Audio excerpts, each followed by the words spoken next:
Alright, at napakaganda nga talaga ng ginagawa ng Tuloy Foundation.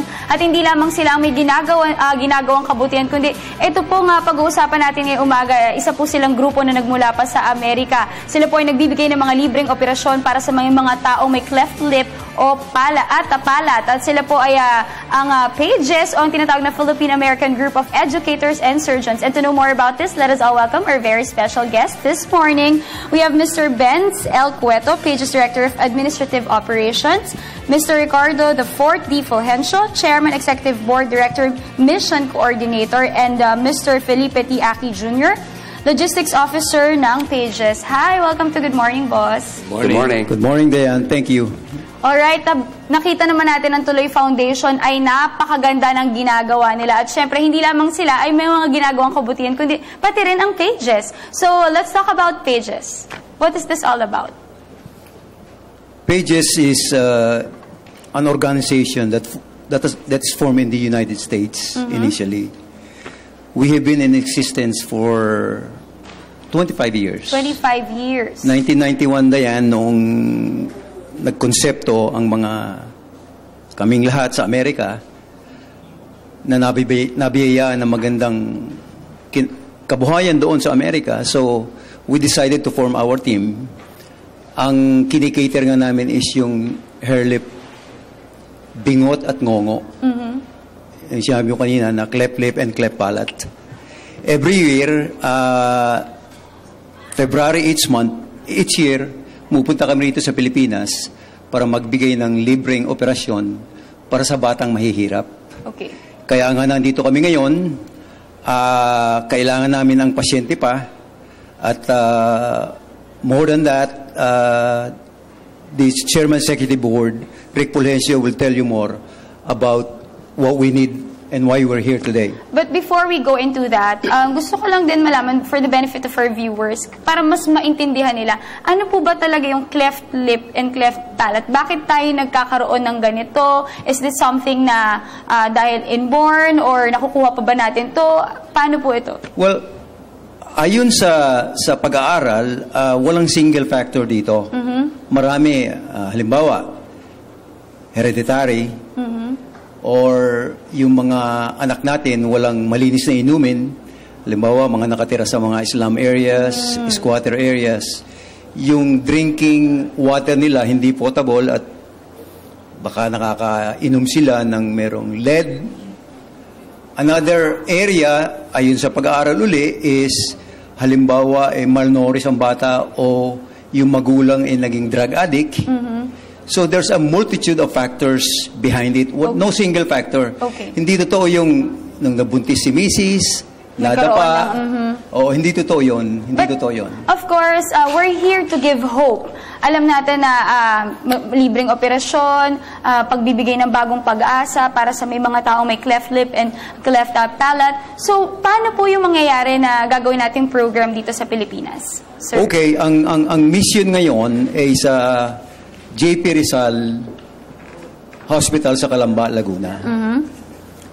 Doon po natin gagawin ang operasyon.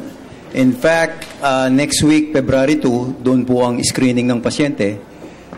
We will be looking at about 150 patients. Alright. From all over Laguna and the rest of the Philippines talaga. Kaya kailangan namin ng pasyente.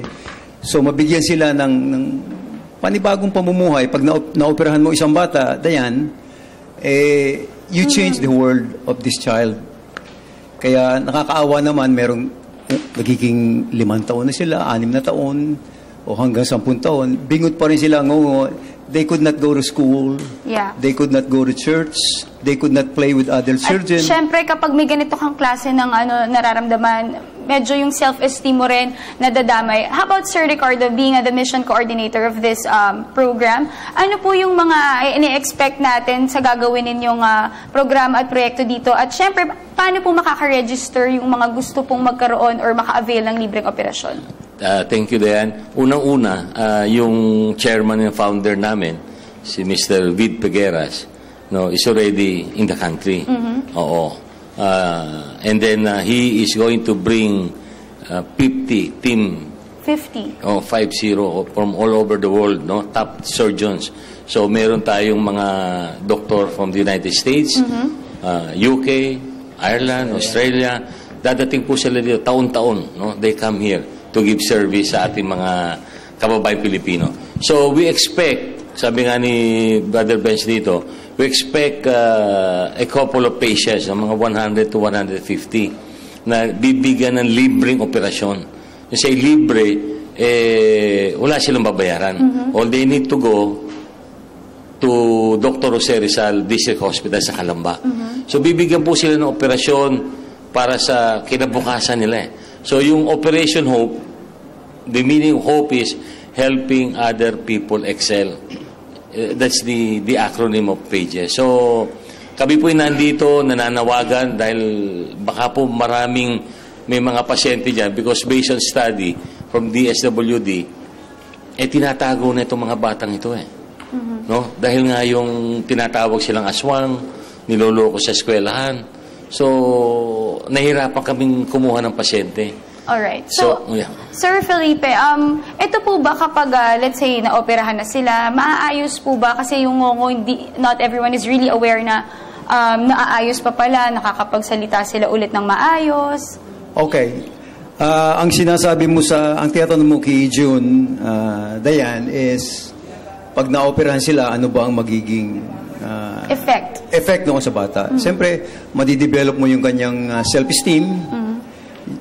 He will be able to mingle with other children like a normal child would do. At saka yung at the time na maoperahan sila, madidevelop pa rin yung speech nila. Kaya nga, habang maaga pa, even before they started to talk, kailangan maoperahan na sila para wala silang speech impediment. Sir Felipe, do you have anything to say? Yeah, I think Brother Benz has practically explained yung effect pag inoperahan ng isang bata na suffering from cleft lip and cleft palate. And remember, tama yung sinasabi mo kanina, I agree with you, that the impact of this kind of operation is going to improve the self-esteem, not only of the child, but also the family. Alam mo kung bakit mawawala ngayon yung discrimination at sa pangungot siya ng mga kapitbahay sa yung kapwa estudyante at makalaro. And let's face it, it's really inevitable na dito kapag sa mga working stations sa Pilipinas, na kapag may ganito kang klase na kapansanan, tendency is not to get you, wala ka nang magiging trabaho. So, maganda to at least na kahit papaano ay nakakatulong tayo dun sa future o dun sa magiging successful itong kung sino man itong mabibiyayaan ng libreng operasyon. Okay, well, brother, in addition to what Brother Benson Jr. stated, importante po ito na sinasabing mas maaga maigi. Because sinasabi ng chairman namin, ni Mr. Vid Figueras, na kailangan maoperahan 12 years below. Kasi pag naoperahan to ng 12 years below, mas malaki yung chances na maayos. Normal yung salita niya. Pero beyond the 12-year range, mas operahan mo yan, ngunguna siya. Okay. So, importante na mas maaga po maoperahan. Brother Benz. Okay. Incidentally, Dayan, itong aming mission ngayon next month is our 25th year. Okay. Kaya we're celebrating our silver anniversary, and since 1991 naoperahan ng PAGES dito lang sa Pilipinas is more than 6,000 children. Alright. Para bang hindi nauubos sila kasi merong studying ginawa ang PMA Philippines a while back na every time we operated on one child, dalawa ang pinapanganak. Kaya kumbaga sa unending.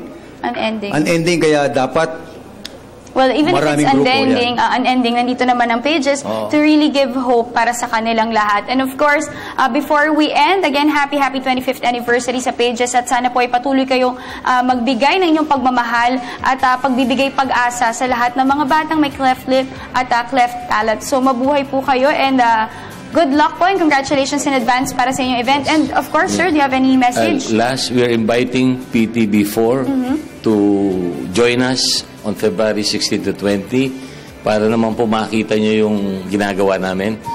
Just like last year, pumunta ang PTB4. And this will be held at Calamba?